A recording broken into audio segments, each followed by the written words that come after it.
L'acte fondateur de l'Union patronale se situe en 1986, plus précisément au mois de mai 1986. Nous nous sommes réunis à l'hôtel d'Os d'ailleurs, et autour de moi se trouvaient Paul-Louis Morat, Roger Seigné, Jacques Favarel, Raymond Azuara, et certainement, j'en oublierai certainement, qui veuille bien m'excuser d'ailleurs.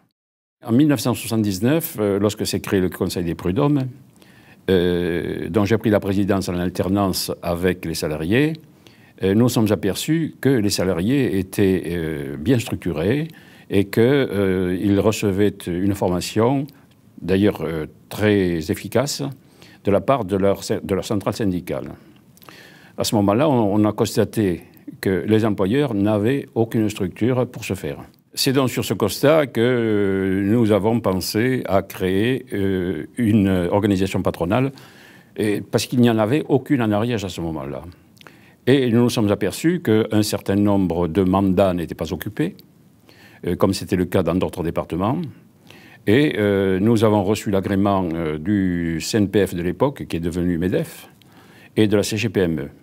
Le premier acte majeur de l'Union patronale fut, en 1988, de constituer une liste présentée pour les élections à la Chambre de commerce, où d'ailleurs nous avons remporté une victoire éclatante, puisque nous avons eu une très grosse majorité d'élus.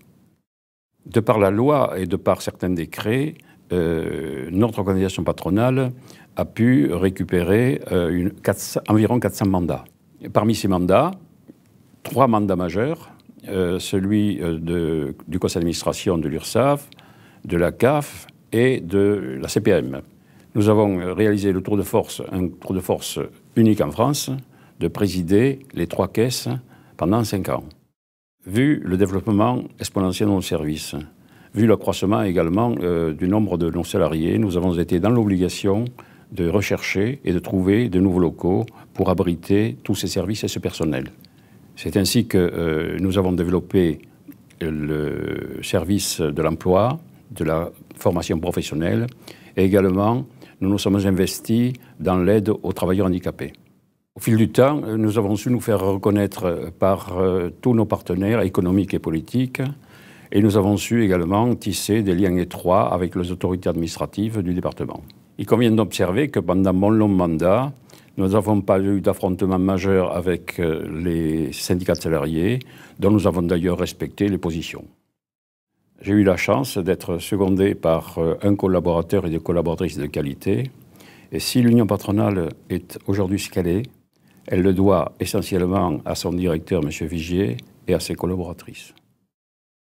J'ai eu la satisfaction de transmettre à mes successeurs un outil en parfait état de marche. Tout d'abord, Alain Gabriel, qui a su développer encore l'effectif de nos adhérents, qui a eu une présidence brillante, dynamique, et ensuite Pierre Musset, qui a exercé une présidence rayonnante et qui a fait de l'Union patronale ce qu'elle est aujourd'hui.